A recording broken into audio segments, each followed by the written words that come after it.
two young children. One of them is just over 4 years old and one just over 2 years old. They're two boys. So before the children were born, the decision was made that we were going to try and teach them both Polish and English language, with the hopes that they can communicate fairly fluently in both languages, because it was really important for me for them to be able to speak to my parents and my family back home.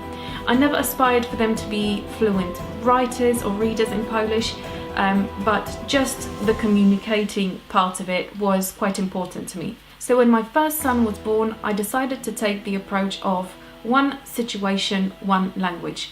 Now, another popular method for raising bilingual children is called one person, one language, OPOL. In this method, you have different adults in the child's life who speak to the child exclusively in a specific language. This method can be very useful for families that want multilingual children. So you might have a grandmother who speaks only Spanish to the children. Perhaps the father speaks only in French to the children and the mother speaks in English to the children. Many children around the world successfully grow up to be bilingual and multilingual with this strategy.